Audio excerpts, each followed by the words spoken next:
अस्सलाम वालेकुम। मैं जब कॉलेज में गई सब मुझे घेर लिए थे, फिर भी मैं अंदर गई। उसके मैं सिर्फ असाइनमेंट सबमिट करने के लिए गई थी, वो मुझे अंदर भी नहीं छोड़ रहे थे। ऐसे घेर के बोल रहे थे कि तू बुर्खा काट फिर वापस अंदर जा, या तो तू बुर्खे के साथ कॉलेज नहीं जाएगी, या तुझे बुर्खे में रहना है तो वापस घर चली जा। तो मैं अंदर गई। फिर जब मैं गाड़ी खड़ा के आ रही थी, सब ने मुझे अटैक करने की कोशिश की। ऐसे लोग नारा लगा रहे थे जय श्री राम जय श्री राम जय श्री राम करके, और मैंने भी अल्लाह अकबर कहा।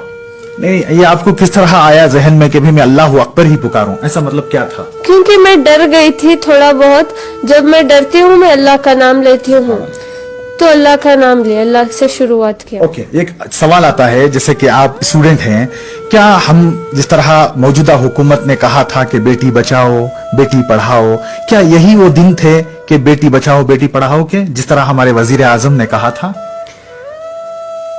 एक हिजाब जो है एक प्रायोरिटी है लड़की का, उसको काटना ये करना सब नहीं बोलना। हमें पढ़ने आते हैं। इवन मेरा प्रिंसिपल ने कुछ नहीं कहा था कि हिजाब काटो ऐसे कुछ, वो बोला जैसे एज यूजुअल तुम आते हो वैसे आओ।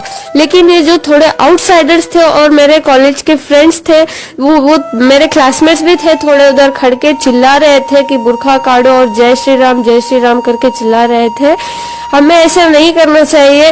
जस्ट एक पीस ऑफ क्लॉथ के लिए वो इतना क्रिएट कर रहे हैं, वो सब नहीं करना चाहिए। आपकी कॉलेज का एक ये रहा है कि पिछले 60 साल से या उससे पहले से भी जो है इस तरह का माहौल पैदा नहीं हुआ था। अचानक इस तरह का माहौल पैदा होने से हमारे आने वाली नस्ल, खासकर जो हमारी स्टूडेंट्स हैं, उनके जो है उन पर क्या असर पड़ेगा?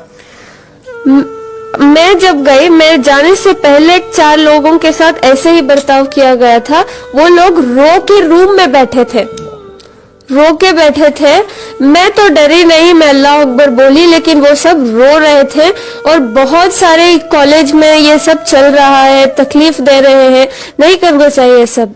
जी देखिए, हमें बहुत फख्र है कि उम्मत मुस्लिमा की एक बेटी जो कल से पूरे आलम में, सारे के सारे आलम में जो है छाई हुई है। बस एक नारा था कि अल्लाह अकबर अल्लाह सबसे बड़ा है।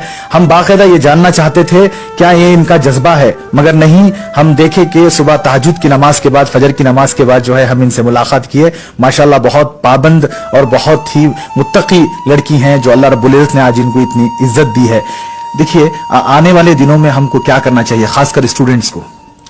हमें डरना नहीं चाहिए। फर्स्ट ऑफ ऑल नहीं डरना, वो प्रॉब्लम को फेस करना चाहिए। वो उनका कल्चर फॉलो करते हैं, हमें हमारा कल्चर फॉलो करना है। उनके लिए हमें हिजाब करने की कोई जरूरत नहीं है। हम ऐसे ही होते हैं, हम इस्लाम में पैदा हुए हैं, हम हिजाब का ही फॉलो करते हैं। वो भी उनका कल्चर है, वो फॉलो करेंगे, हम हमारा फॉलो करना है। जी सर, मौजूदा हुकूमत को आप क्या कहना चाहेंगे कि इस तरह के हालात से हिंदुस्तान का नाम बदनाम हो रहा है सारी जगहों पर? मौजूदा हुकूमत को आप क्या कहना चाहेंगे एज ए स्टूडेंट? मैं बोलूंगी कि मतलब उनका कल्चर उनको फॉलो करने के लिए देना है, इसीलिए हिंदुस्तान को सेकुलर मुल्क कहा गया। हाँ, इसलिए सेक्युलर मुल्क कहा गया और यूनिटी का है। उनका रिलीजन को एक फ्रीडम है, वो जैसे भी चाहे वो रह सकते हैं। बहुत शुक्रिया।